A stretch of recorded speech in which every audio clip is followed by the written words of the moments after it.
코로나19 종말의 징조가 맞습니까?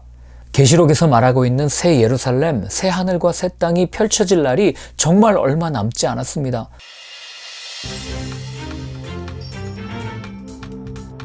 뭐 이런 것까지 교회 가서 물어볼까?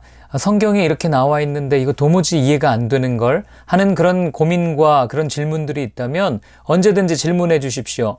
우리의 삶의 여러 가지 문제와 고민들을 성경을 통해 답을 찾아가는 성경 속으로 김영중 목사입니다. 오늘은 제가 조금 무거운 주제의 이야기를 여러분들과 함께 나누어야 될 것 같습니다. 바로 코로나 바이러스, 코로나19에 대한 이야기인데요. 중국 우한에서 시작된 코로나19로 전 세계가 혼란 가운데 있습니다. 현재 전 세계적으로 약 108만 명의 확진자와 약 5만 8천여 명의 사망자를 내고 있습니다. 지난 1월 미국은 이 코로나19보다 독감이 더 두렵다라고 이야기했지만 현재 세계에서 가장 많은 확진자를 내고 있는 국가가 미국이고 또 올림픽 유치 때문에 그랬는지 모르겠지만 이 코로나를 별로 이렇게 개의치 않던 일본 역시 하루에 몇백 명씩 확진자가 늘어가는 추세에 있습니다. 얼마 전에 찍힌 한 사진을 봤는데 이탈리아에서 찍힌 사진이었습니다. 군용 차량이 어디론가 길게 행렬하는 그런 사진이었는데요. 무엇인가 하고 봤더니 이 코로나19로 사망하신 분들의 시신을 뒤에 싣고 어디론가 이동하는 그런 군 차량의 사진이었습니다. 전 세계가 국가적 재난 상태에 돌입했다고 봐도 무방할 겁니다. 이미 지난 3월 12일 WHO는 팬데믹을 선언했습니다. 전에 코로나19는 하나님의 심판인가요? 라는 주제를 가지고 이야기할 때 이것은 하나님의 심판이라기보다는 인간의 탐욕, 인간의 욕심, 허영이 만들어낸 산물이다라고 말씀을 드렸습니다. 이 모든 원인을 하나님께로 돌리는 것이 인간의 죄성이라고 말씀을 드렸죠. 자, 그렇다면 우리 그리스도인들은 이 코로나19를 어떻게 해석해야 될까요?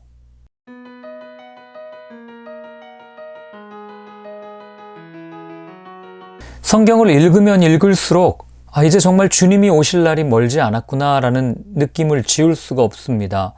심판을 떠나서 물론 주님이 다시 오시는 그날 그때 심판은 이루어지겠죠. 제가 왜 이런 느낌을 지울 수 없냐면 바로 예수님께서 하신 말씀 때문에 그렇습니다. 누가복음 21장 10절부터 11절을 제가 읽어드리겠습니다. 또 이르시되 민족이 민족을 나라가 나라를 대적하여 일어나겠고 곳곳에 큰 지진과 기근과 전염병이 있겠고 또 무서운 일과 하늘로부터 큰 징조들이 있으리라. 이 말씀은 예수님께서 하나님의 임재가 있는 예루살렘 성전은 절대로 멸망하지 않을 거야 라고 생각했던 사람들에게 예루살렘 성전이 돌 위에 돌 하나도 남기지 않고 다 무너질 거야 라는 예언을 하신 말씀입니다. 즉 종말의 때가 있을 거다 라고 말씀을 해주신 거죠. 예수님께서 말씀하신 종말의 징조들은 전쟁, 기근, 전염병입니다. 그런데 이런 징조들은 사실 우리가 조금만 관심을 가지면 오늘날 너무나도 쉽게 찾아볼 수 있는 그런 이야기들입니다. 물론 지금 우리가 살고 있는 이 땅에 전쟁은 없어 보이고 기근은 없어 보이고 이런 것들이 우리 피부에 와닿지 않지만 그러나 조금만 눈을 들어 조금만 관심을 가지고 세상이 돌아가는 일들을 살펴보면 이런 전쟁과 기근과 전염병이 우리와 멀리 떨어진 이야기가 아니라 바로 오늘을 사는 우리와 아주 밀접한 관계가 있다는 것을 우리는 알게 됩니다. 이러한 전쟁과 기근, 전염병이 빈번하게 일어난다는 것은 무엇을 의미할까요? 예수님께서 말씀하신 그 종말의 때가 아주 가까이 왔다는 것을 의미하는 겁니다. 그러면 우리 예수님 믿는데 예수님 그 종말의 때를 좀 알려주셔서 우리가 좀 준비하고 이렇게 잘 대비할 수 있도록 해주시면 참 좋겠는데요. 우린 그렇게 이야기할 수 있습니다. 그러나 예수님께서 마태복음에 이렇게 말씀하십니다.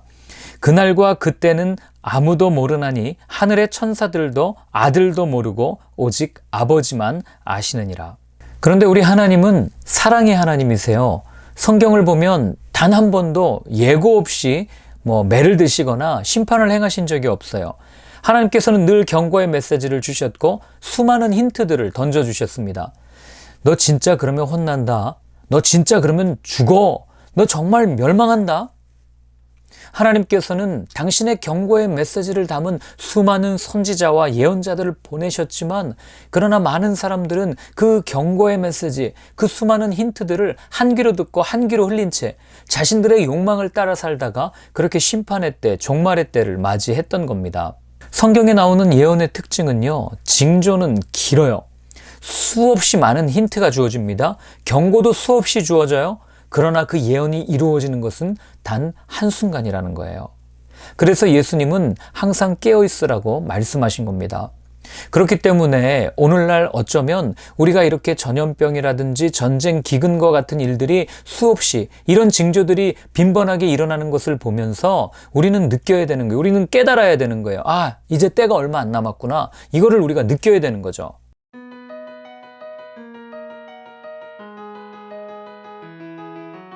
오늘을 사는 우리에게도 하나님께서는 동일한 힌트를 주셨습니다. 마태복음에 보면 이렇게 되어 있어요. 노아의 때와 같이 인자의 임함도 그러하리라. 노아의 때와 같이. 노아의 때가 어떤 때입니까? 모든 사람들이 하나님을 대적하고 악이 만연하고 악이 가득했던 시대라고 성경은 우리한테 이야기합니다. 그래서 하나님은 노아에게 내가 이 세상을 쓸어야 되니까, 내가 이 세상을 심판해야 되니까 이제 너를 통해서 방주를 좀 지어야 되겠다. 그리고 그 방주를 지은 기간을 성서학자들은 약 120년이라고 말을 합니다. 그럼 여러분 한번 생각해 보세요. 120년 동안 배를 만들었어요? 사람들이 안 봤겠습니까? 많은 사람들이 봤을 거예요. 그리고 뭐라고 얘기했겠어요? 아니 무슨 소리야, 지금 이렇게 태평한데 무슨 비가 와, 그리고 무슨 홍수가 나, 사람들이 왜 죽어? 하면서 사람들은 노아의 그 방주를 만드는 그런 이 모습, 그리고 그런 메시지를 통해서 전혀 귀담아 듣지 않았어요. 그리고 그들은 어떻게 합니까? 똑같이 장가들고 먹고 마시고 기존에 해오던 습관대로 그렇게 쭉 살아왔다고 성경은 우리한테 이야기를 합니다. 예수님의 오심도 그럴 것이라고 이야기해요. 예수님께서 말씀해 주셨어요. 전쟁과 기근과 전염병과 같은 이런 징후들이 보이고 나라와 나라가 서로 대적해서 치고 여러 가지 이런 징후들이 보이면 마지막 때가 가까운 줄을 알라. 마치 노아가 그 방주를 만들면서 이제 하나님의 심판이 올 거예요 라고 이 제스처를 취했던 것처럼 예수님은 이런 자연 현상들을 통해서 우리에게 종말의 때가 다가왔다는 걸 알려주셔요. 그런데 사람들은 여전히 별로 관심 없어요. 무엇을 먹을까? 무엇을 입을까? 우리는 어떻게 살지? 어떻게 하면 좀 더 편안하게 살 수 있을까? 기존에 해오던 대로 우리의 발전을 위해서, 우리가 조금 더 나은 삶을 위해서 그렇게 살아가고 있는 현실이 바로 오늘의 삶이라는 겁니다. 제가 마지막 때라는 것을 조금만 더 설명을 드리겠습니다. 바이러스를 이야기했으니까 이 바이러스를 가지고 설명을 드릴게요.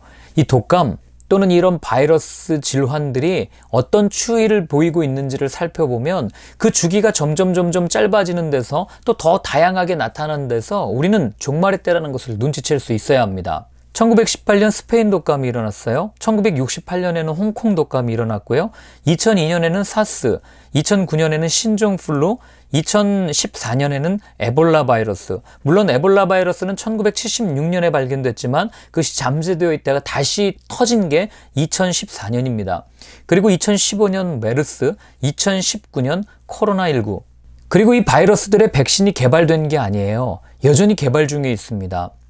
몇몇 미국의 제약회사들은 이러한 바이러스의 백신 만드는 걸 포기했습니다. 왜냐하면 이 바이러스 백신을 만드는 속도보다 이 바이러스가 사람 안에 들어와서 여기서 변이되는 속도가 더 빠른 거예요. 그러니까 어떤 바이러스 백신을 만들어놔도 또 다른 바이러스, 또 다른 변이종이 탄생되니까 이걸 도저히 따라갈 수가 없는 겁니다. 또한 이전 바이러스가 이제 끝나고 새로운 바이러스가 출현했다고 해서 그 이전 바이러스가 없어진 게 아니에요. 아마 지금 어느 숙주에게인가 들어가서 여전히 변이를 진행하고 있을 것이고 때가 되면 그것이 다시 출현할 거고, 그리고 그렇게 출현된 새로운 변종 바이러스는 또다시 인류에게 큰 위협을 줄 겁니다.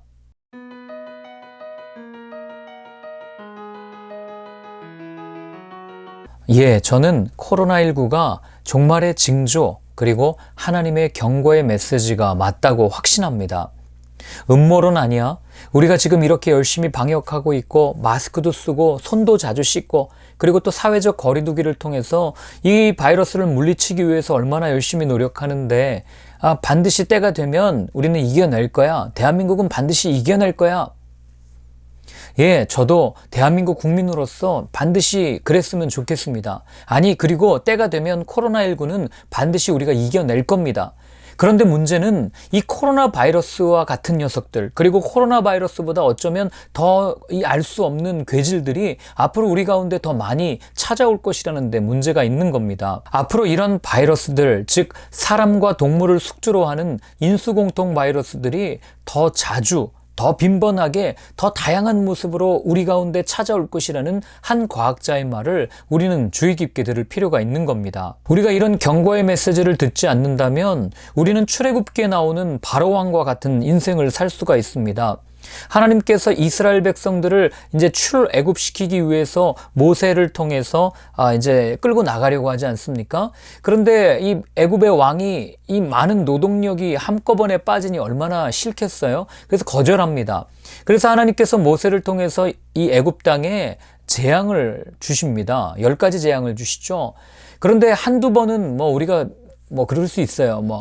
다 할 수 있는 거예요. 마술사도 했고, 다 할 수 있는 거예요. 하고 넘길 수 있어요. 그러나 재앙이 3-4번, 아니 그 이상으로 반복되면, 이것은 하나님께서 주시는 사인이구나라는 것을 알아차렸어야 돼요. 그런데 성경은 바로왕이 그것을 알아차리지 못했고, 더군다나 그것을 알았음에도 그 마음이 강팍해서, 마음이 완강해서 하나님의 뜻을 제대로 바라보지 못했다라고 성경은 우리한테 이야기를 해주죠. 어쩌면 우리가 하나님께서 이 많은 징조들, 그리고 이 많은 사인들, 이 많은 메시지들을 통해서 하나님의 때가 가까이 왔다, 이제 예수님의 재림이 얼마 남지 않았다, 종말이 얼마 남지 않았다 라고 말씀해 주시는데도 우리가 그것을 보고도 한두 번은 그렇게 넘길 수 있습니다. 그러나 3-4번, 아니 그 이상으로 그런 경고의 메시지를 보고도 우리가 이거는 아니야 라고 한다면 우리는 알고도 그 마음을 강팍하게 했던 바로와도 같은 그런 삶을 살 수 있다고 하는 겁니다. 그래서 꼭 기억하셔야 될 것은 이제 때가 얼마 남지 않았다는 거예요. 지금이 마지막 때라는 사실입니다. 계시록에서 말하고 있는 새 예루살렘, 새 하늘과 새 땅이 펼쳐질 날이 정말 얼마 남지 않았습니다. 그러니 하나님께서는 그 마지막 때에 정말 한 영혼이라도 더 살리기 위해서 이런 메시지를 우리 가운데 허락하시는 거 아니겠어요? 그러니 그 마지막 때라는 걸 알고 있는 이 사단, 이 악한 녀석은 어떻게 하는 거예요? 마지막 때일수록 더 기승을 부리는 거예요. 더 음란하고 더 죄를 짓게 만들고 더 악하게 만들어서 하나님을 믿지 못하고 하나님을 떠나도록 만드는 것. 그게 그들의 사명 아니겠습니까? 저는 아무쪼록 이 영상을 보시는 분들이 이 메시지 듣고 그냥 이건 목사가 하는 메시지야 하고 흘려 들으셔도 상관없습니다. 그러나 여러분, 정말 들을 귀 있는 자들은 들으십시오. 때가 얼마 남지 않았습니다. 그 음성에 귀를 기울이시는 여러분들의 삶이 되었으면 좋겠습니다. 자, 그러면 이 마지막 때에 우리 그리스도인들은 어떻게 살아야 되는가? 두려워요. 하나님 이제 종말의 때가 얼마 남지 않았는데요. 어떻게 해야 되나요? 이것에 대해서는 다음 편에서 제가 말씀드리도록 하겠습니다. 다음에 뵙겠습니다.